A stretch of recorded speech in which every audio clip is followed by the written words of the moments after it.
fu ñu toog nooy na nooy boo xam ni pour jëlee leen fa il faut que ñu xeex moo tax c'est pas pour rien ñu ne leen il faut ñu xeex waxoon naa leen aussi ne leen Macky Sall ñi mu fal pour moom la pour moom du pour ñun pour moom la pour nuñ ko mën a protéger nuñ ko mën a sàmmee mu mun fi gën a toog mun fi sàcc suñuy alal saaxe suñuy ressources naturelles donc loolu rek loolu moo tax ñu ne foog ñu xeex lu tax tamit aussi ñu am idéologie ne dañuy yàq lépp loo xam ne ñoom pexe lañ ko def pour xeexee ko justice bi xeexee ko Ousmane Sonko pour éliminer ko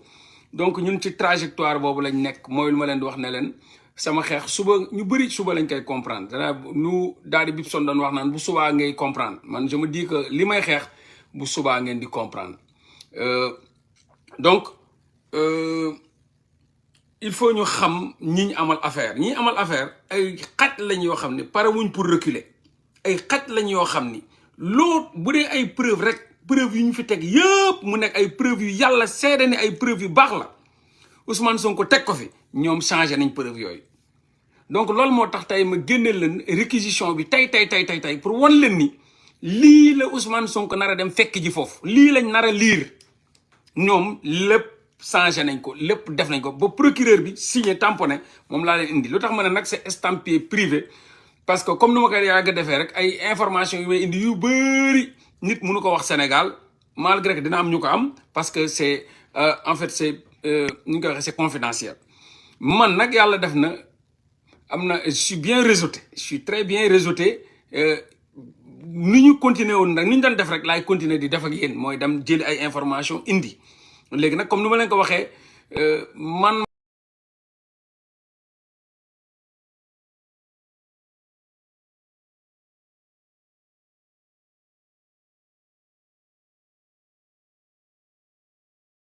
maa xam yan stratégie laay def pour am ay information man maa xam lan laay dóor man pour am lii man maa xam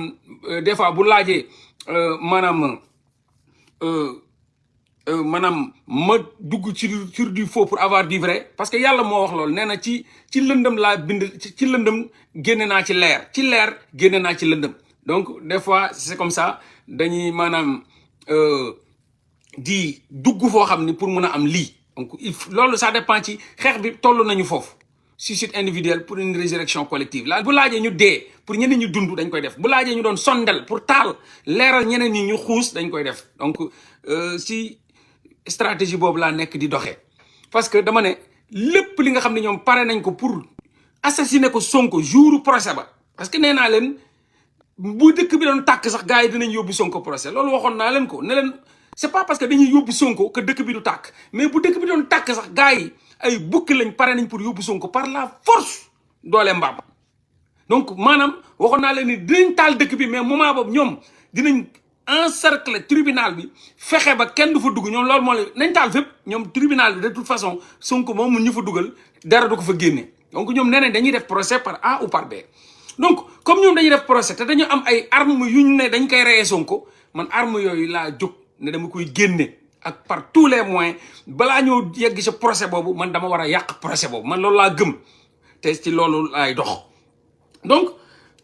ma jox leen sànq lii nga xam ni mooy joxoon naa leen réquisition téléphonique yi aussi si vous vous rappelez très bien Sonatel ba ñuy yónni réquisition yi ñu def yëpp indiloon naa leen fi ba jox leen ku ci nekk 2 numéros yi nga amoon numéro commercial bi ak beneen numéro bi nga amoon nu ñu doon jokkoonteel et tout ça loolu tamit génnoon naa ko c'est tey ma ñëw génneel leen bon bu ma ko yoree ba léegi j'attendais un peu parce que nii laay leen di nar a joxe information yi mooy damay bàyyi gars yëpp wax bu ñu waxee ba pare ma génne lu leen amal njëriñ après bu gars yi waxaatee danaa toogaat ba heure bu ko laajee rek ma génn waat li nga xam ni moo amal njëriñ mais maanaam daal man lu ma jóg mooy contourner seeni pexe détourner leen ñoom détourner leen infiltrer leen yàqal leen balaa ñoo jël Ousmane Sonko di ko yóbbu ci procès ba fekk loolu leer na ci xel sénégalais yëpp que ñii seeni pexe lii la donc lépp luy faux photo dinaa ko indi lépp luy audio dinaa ko indi lépp luy faux vidéo dinaa ko indi lépp li nga xam ne ñoom yor nañ ko muy seen document buñ teg ne ñoom moom la ñuy sànke Ousmane Sonko loolu dinaa ko teg ci loxo sénégalais yi ñu teel ko yàqate teel ko bombardé teel ko naxasal teel ko xotti ba nga xam ni dañuy préparer sénégalais yi psychologiquement mentalement ba nga xam ne amatul dara luñ mun a gëm photo boo indi faux la vidéo boo indi faux la audio boo indi faux la loolu mooy concept bi loolu mooy état d'esprit bu may xeexee te loolu laa bëgg ma dugal ko ci xelu sénégalais balaa procès bi indi lépp ñoom la ñu denc la ñu garder ne moom lañ koy reyee paaka boobu ak jaasi boobu noonu dem man lu ma décidé mooy jël lépp indi ko ne leen ko wabat ba ngeen gëm ni lépp faux la même bu dee original sax faux la yéen faux la rek bu kenn changé faux la te original amu ci lépp faux la loolu rek bu ma indee rek faux la comme ni ngeen koy defee faux la jeex na c'est tout te lépp man je me dis lépp faux la lu ma gis yëpp faux la voilà lu ma gis yëpp faux la donc dinañ leen ko indi jox leen ko ñu teel ko démystifier seen fen yi teel ko tegee na le affronter leen nag fas yéene jàppante ñoom parce que loolu ay mbiri la yu ñu teg ci diggante ñoom ak population bi ak Sonko ñoom loolu la ay genre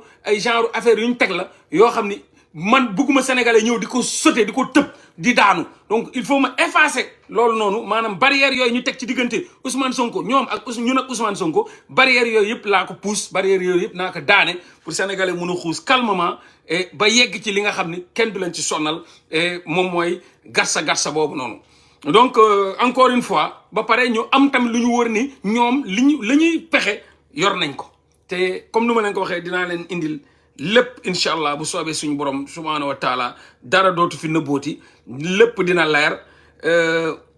ngeen jàppee ko noonu donc réquisition PDF bi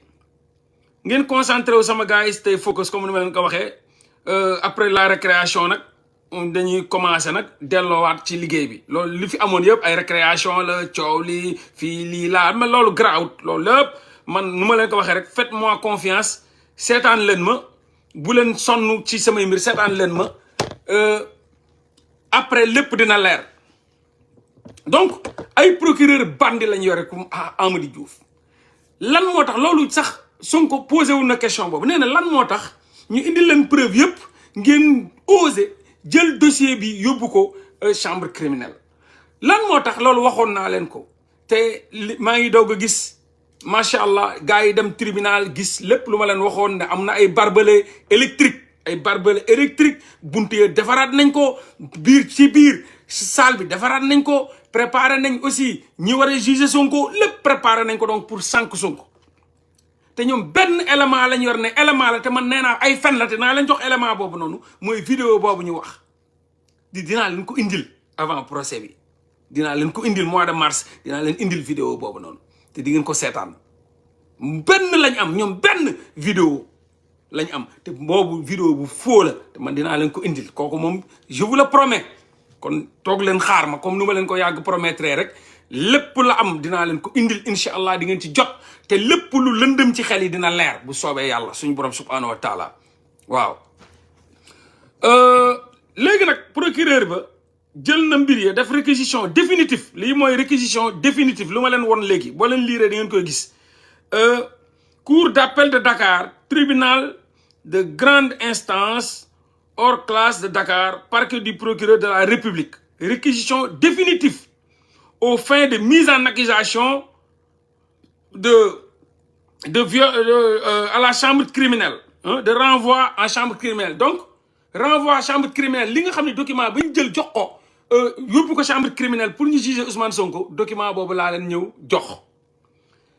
c'est normal bu fekkee ni nit ñama ko jox sax bu dee Sénégal lañ ko génnee dañ leen di topp parce que loolu moo tax ma ne leen document confidentiel donc man maa ko war a mun a génne mais nit yi mënuñu ne am na ñoo xam ne mënuñu nekk Sénégal génne ko parce que c'est confidentiel parce que procureur moom moo bind lépp dajale lépp loo xam ni gars yi nga xam ne recevoir nañ leen ci bureau doyen des juges maa xam Diallo ñi mu posé question ak la ñu répondre lépp le procureur boole dajale tënk takk jox ñi nga xam ne moom mooy chambre criminelle bi donc dossier boo xam ne la c'est confidentiel mais man am naa fitu génne ko faalewu ma leen comme nu ma yàggee génne lu confidentiel te mënuluñ ma dara c'est très différent de benn Pape Alé bu mun a génne ñu indil ko problème comme ni ñu ko def jamono ji vraiment tënk ko takk ko mu toog këram bugg a wax munul wax ay mu metti ma tamit vraiment lu muy dund nii doon lu doy waar. donc man moom am naa fitam ñime naa ko te faalewuma leen te dunduma leen te tayit bu ma leen di waree xeex dama leen di xeex bu ma leen mënee xeex naa leen xeex ba ci sama last bref ba sama dernière sama goutte de sang wala sama nokki fa man dunduma leen. donc moo tax ma ñëw ne dama leen koy wax donc procureur maa xam kii nga xam ne moom mooy Hamidou Diouf dafa 16 pages la 16 pages donc le procureur de la République près le tribunal de grande instance hors classe de Dakar vu la procédure d'information suivie contre léegi mu ne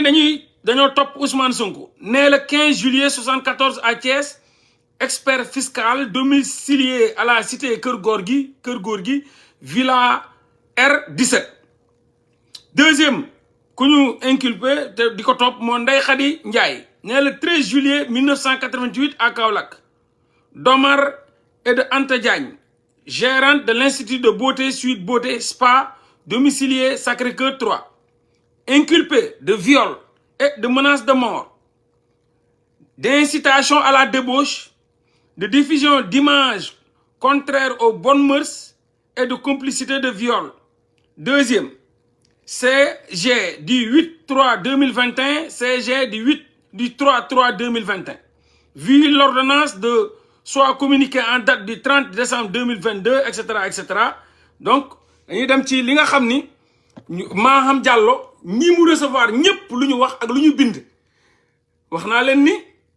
procureur la muy yónnee daf ne ñoom gis nañ ci sexe Adji Sarr ay traces de sperme loolu moo taxoon ñu bëggoon jël Ousmane Sonko di ko wax waxu li ñu dañ ko lu nëbb Ousmane Sonko naan ko dañ koy laaj ADN parce que ñoom dañoo bind ci document bi ne dafa am ay traces su sperme yu ñu gis ci bagaasu Adji Sarr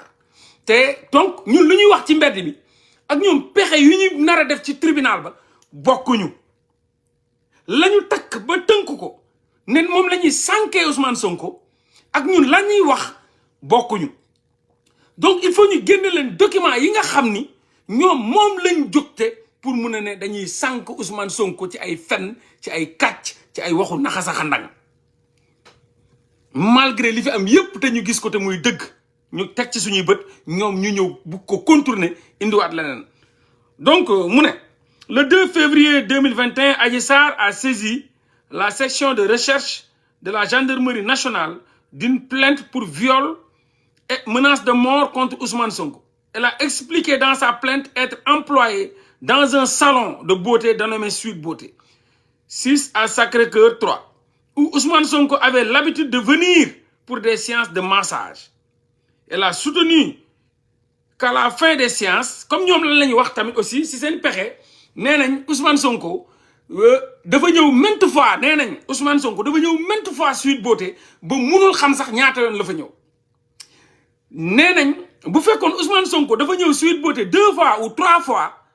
comme ñun nan lañ koy nuñ koy waxee kon bu boobaa Ousmane Sonko dina ne 3 fois laa ñëw Suite Beauté wala mu ne 4 fois laa ñëw Suite Beauté parce que loolu dafa neex a jàpp ñoom seen wax ci biir document bi nee nañ parce que Ousmane Sonko dafa ñëw maintes fois yu wuteeg ñun lu ñuy wax loolu moo tax munul jàpp sax ñaata yoon la ñëw te Ousmane Sonko musul wax ñaata yoon la ñëw donc Ousmane Sonko sax dafa ñëw ba xamul donc ñoom nee nañ kon ñun lu ñuy wax ak ñoom lu ñu jot dara bokk ci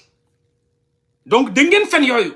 ci seeni pexe bokk na ci ñu ne waa ji bu fekkoon 4 fois la fa ñëw wala 5 fois day yomb foo dem 4 fois 5 fois xalaat sa xel mun na ko jàpp mais foo dem 100 fois sa xel du ko jàpp du wax ñaata la donc loolu si seen i pexe la yoo xam ne ñu préparé ko ni ñoom bëgg nañ wax ne Ousmane Sonko ñëw na fa maintes fois kon kenn mënul taxaw fii ne viol amul parce que ñun xamuñu ñaata yoon la fa ñëw kon mënuñoo taxaw naan tel jour la ba tel jour donc ñoom loolu lañ jéem a dindi wax naa leen lépp lu ñu teg ñoom ñu ngi koy jéem a dindi mais ñoom tamit lépp lu ñu teg ñun tam dañoo war a am ay éléments yu koy dem jëli jox leen ko pour ñu dindi ko buñ ñàkk fayda parce que ñun lépp lu ñu teg ñoom dañ koy dindi kon ñoom tam buñ tegee normal la ñun tam ñu jëli ko ñëw dindi ko ci kanamu Sénégalais yëpp wan leen ni yéen ñi yéenay fen donc loolu buñ ko bàyyi nañ ci taxaw encore wan leen ni ñun fen ñu ñoom ñooy fen donc loolu bokk na ci seeni pexe ñu ne Ousmane Sonko ñëw na fa maintes fois loolu la ñu wax mu ne il a l'habitude de venir pour des séances de massage au Sweet Beauté il a l'habitude loolu lu procureur bi wax moo bu nekk dafa am solo il a l'habitude dégg nga nu mu ko sosalee il a l'habitude de venir mooy waa ji daf fi tàmm di ñëw donc munu leen fee wax lenn ba ne waa ji nangam parce que yàgg na fee ñëw par rapport ñun ñii wax naan ay 2 fois la fa ñëw 3 fois wala 4 fois te loolooy dëgg mais ñoom dañ ne il a l'habitude de venir donc nee na Adji Sarr porté na plainte le 2 février 2021 devant son refus d'assouvir ses pulsions nii na Adji Sarr bañ ne Ousmane Sonko du ko tëddee Ousmane Sonko l'a étranglé xoj et l'a contraint à avoir des rapports sexuels avec lui. Elle a ajouté avoir voulu garder le silence, croyant que cela ne se reproduirait plus. Mais c'était sans compter sur les mises en cause qui, revenant régulièrement au salon. Donc ñi ngay takkalaat Ousmane Sonko di wax ne kii régulièrement daf fay ñëw loolu nag jàpp leen lu tax loolu mooy dañoo bëgg a wax ni maanaam Ousmane Sonko buy sàkku Adji Sarr ñun sax mënuñu xam jour yooyu parce que waa ji régulièrement la fay ñëw da ngeen pexe yooyu nag da ngeen pexe saytaane yi pexe nitu Macky Sall yi nitu saytaan yi nit yu bon yi donc il a l'habitude de venir régulièrement au salon donc muy menacer Adji Sarr et sous la menace de la faire disparaître sur la surface de la terre au cas où elle serait tentée de le dénoncer. Elle a fait remarquer que Ousmane Sonko était toujours porteur de 2 armes à feu sous une gaine attachée au niveau de la taille avec laquelle il l'a menacé. loolu Adji Sarr moo ko wax mais lépp ci seeni pexe la bokk ñoom it donc li ngeen ci dul jàpp am na loo xam ñëpp ñu ngi koy raconter mais li ngeen ci dul jàpp laa leen di wax ay affaires yu sew-sewaan yi ñu dugal ci biir yoo xam ni loolu mooy changer le cours de l'histoire ñun lu ñu teg te muy dëgg ñoom cours de l'histoire bu ñu bëgg a changer dañ koy changer ak ay petits mots il a l'habitude de venir yàgg na faa ñëw donc mooy wane ni moolaa yi ngeen di wax yëpp ay fen la ay faux la kii mënu leen wax ñaata la fa ñëw parce que ñun dañoo wax ni 4 la fa ñëw wala 5 fois ñoom ñu ne plusieurs fois maintes fois il a l'habitude donc kon ñun moment bi ñuy nelaw ñoom wala moment yu ñu raté ay jours lañ jàppee kii nga xam ni mooy Ousmane Sonko ci salon de massage boobu donc armes yooyu mi ngi fi ba léegi armes yi dindiwuñ ko comme gars yi doon wax naan kon armes yi da ngeen koo dindi gars yi dindiwuñ ko ñi ngi dugal fa ba léegi arme bi sous une gaine maanaam arme bi dafa amoon sax fu ñu koy dugal maanaam da koy doon takk nii mu am comme arme kabo yi waaw donc ñoom yooyu lañ wax te loolu yëpp man xaw ma ko woon sax parce que mais ñoom nee nañ ndakate du arme yu mu dugal nii rek sous une gaine mooy maanaam da doon takk ceinture bu am ñaari arme loolu la procureur wax. Devant le juge d'instruction Maham Diallo, Adji Sarr a confirmé l'intégralité des déclarations faites à l'enquête préliminaire en donnant les détails sur les viols dont elle se déclare être victime et sur les différents types de massages pratiqués dans le salon. C'est ainsi qu'elle a prétendu avoir quitté le salon après le premier viol de peur de subir à nouveau une agression sexuelle. Revenant au salon sur l'insistance de la patronne, elle a expliqué avoir été violée à nouveau. Donc maanaam Ndeye Khady woor na Ousmane Sonko pour mu ñëwaat fa pour mu paas ko Adji Sarr ñu tëddee ko li ñu Adji Sarr wax. Revenu au salon sur insistance de la patronne, elle a expliqué avoir été violée à nouveau par Ousmane Sonko le 21 gis nga ñi ngi jox ay date le 21 décembre 2020. Ok cette fois-ci donc gis nga dugal nañ beneen date ñoom dañuy dugal ay date ñun ba léegi waxuñu date mais ñoom ñi ngi dugal ay date mu ne cette fois-ci a-t-elle soutenu Ousmane Sonko l'a violée dans le jacuzzi en la prenant par derrière aussi aussi bien par voie anale maanaam ci kanam ak ci ginnaaw que par voie vaginale ñu waxaat le 31 décembre à 19h ñi ay bandi lañ de moo tax ñu war a focus billahi ñii la ñuy xeexal moo tax bu ñu toogee ñun ñii di xeex sañu biir ay ree lay def parce que ñun kenn yoru ci kees kenn yoru ci tus kenn yorul dara état donc ñii lañ war a xeexal ñii ñooy bandi ñii ñoo jara xeex ñii ñoo jara tay la bakkan ñii ñoo jara concentrer énergie dañuy dugalaat ay date ñu leen le 31 wax nañ le 21 décembre 2020 ñu ñëwaat ne le 31 décembre à 19h après une séance de massage à 4 mains exécutée par Mia, celle-ci étant sortie à la fin, elle a pratiqué le jacuzzi seul. Il a pratiqué le jacuzzi seul. À la fin, a-t-elle déclaré, Ousmane Sonko l'a encore violée dans le jacuzzi en la prenant par derrière, mais uniquement par voie vaginale. moo ne kon le 31 bu njëkk ba Ousmane Sonko da koo laal kanam laal ko ginnaaw moom mooy joxe nañ date bi ñu ne encore le 31 ok 19h Ousmane Sonko da koo dugal ci jacuzzi bi mais ci kanam rek la ko tëddee. La dernière agression sexuelle est le viol de la nuit du 2 février ñu ñëwaat encore beneen date le 2 février 2021 ne foofu Ousmane Sonko yi tëddeewaat na ko moo tax ma leen doon wax sànq ne leen lu ñu wax naan daf fu yàgg di ñëw. dafay ñëw pratiquement presque all time donc bu ñu la ñëwee jox la ay date dañ lay bëgg a nax dañ lay bëgg a réeral donc avec le viol la dernière agression sexuelle et le viol de la nuit du 2 février 2021 entendu à titre de témoin Aïssata Ba a confirmé devant le juge d'instruction ses propos tenus à la gendarmerie Aïssata Ba mooy beneen masseuse bi. Elle a ajouté avoir ignoré l'existence des types de massage ne Aïssata Ba ne massage yooyu Adji Sarr wax loolu amul c'est faux bañ ko interroger moom doyen des juges ba mu ko laajee ne massage yooyu amul par Adji Sarr massage yu muy wax amul les seuls types de massage qu'elle a eu à pratiquer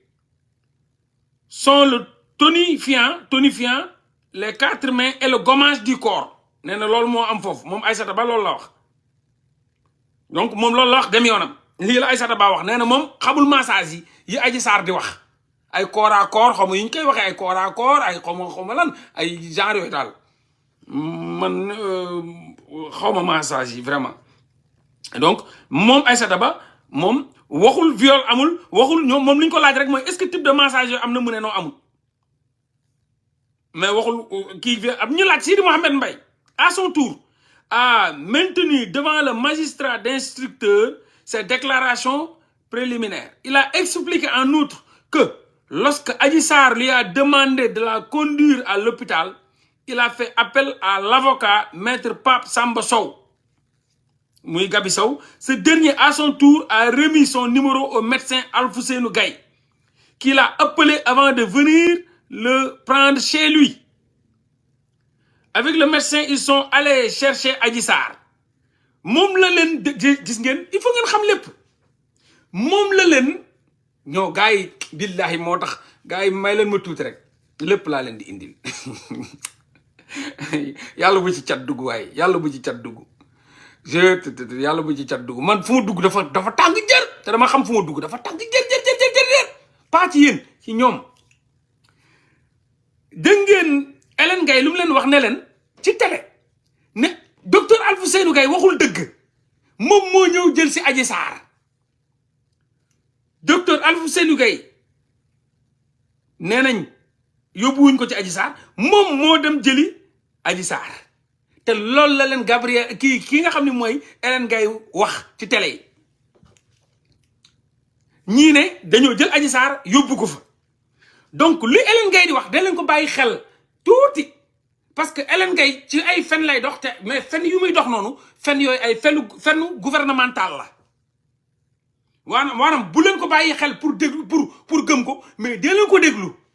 parce que lu mu wax lañ ne lu doomu naar bi wax rek doo ko foree ca xayma lu doomu naar ba wax rek doo ko foree ca xayma la wolof wax donc lu Hélène Gaye di wax am na fu mu koy foree te fu mu koy foree loolu ca pexe gouvernement ba la moo tax mu wax loolu moo feeñ fii tey te ñun lu ñu wax kon ak ñoom lu ñu wax bokkul nee nañ moom Sidi Mohamed Mbaye mooy wax nee na ba ko Adji Sarr ne ko kaay jàppale ma dañ ma violé ba mu ñëwee moom dafa woo ki nga xam ne mooy maître Pape Samba Gueye woo docteur Alfousseyni Gaye dugg otoom parce que ay xarit lañ dugg otoom ñëw jël si Sidi Mohamed Mbaye ñu ñëw jël si Adji Sarr qui les attendait à l'angle de la ruelle menant au salon foofu bu Adji Sarr mi ngi taxaw di leen xaar ensemble ils se sont rendus à l'hôpital où le médecin a effectué un prélèvement du sperme retrouvé dans le vagin de Adji Sarr dégg ngeen loolu de gis ngeen ñii ñooy xaj dama bàyyi saaga mais ñii ñooy kutu mbaasaan ñii ñooy biddo haram ñii ñoo bon ñii seeni pexe mbon ku ko xamoon ñii capable bu ñu capable ku ko mënoon mesurer donc ñu takkal foofu ñu ne donc dinañ leen indil beneen maanaam dossier médical ne leen dañ faa fekk sperme parce que loolu lañ wax donc ñu ne ñoom ñëpp ñu ànd ci médecin bi dem prélever fa benn sperme retrouvé dans le vagin de la victime loolu moo tax ñu doon laaj Ousmane Sonko naan ko defal ADN test ADN donc ñoom yor nañ benn prélèvement li nga xam ne moom mooy sperme buñ prélevé nee nañ te loolu nee nañ bu Ousmane Sonko la moo tax ñu koy laaj ADN test ADN kon gis ngeen ñii niñ nekkee gouvernement bandi salté gouvernement boo xam ni nee nañ dee dañuy toog fii donc ñu avancé par courrier numéro 744 en date du 1er mars 2021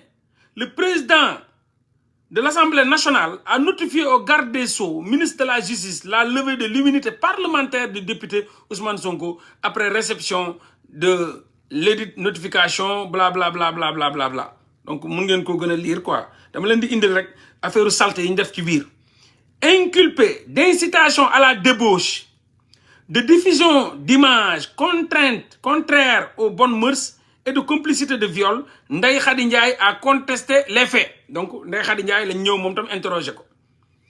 par ordonnance en date du 3 mars 2021 le juge d'instruction du 8e cabinet initialement saisi a demandé être dessaisi par convenance personnelle par ordonnance numéro 310-21 du 4 mars 2021 le président du tribunal de la grande instance hors classe de Dakar a ordonné le dessaisissement du juge du 8e cabinet au profit de ceci du 1er cabinet bu jëlee ko fële yóbbu ko fee jëlee ko 8e cabinet yóbbu 1er cabinet bon déféré suivant mandat d'amener bu ñu waxoon en date du 4 mars 2021 Ousmane Sonko est inculpé de viol et menace de mort il a contesté les faits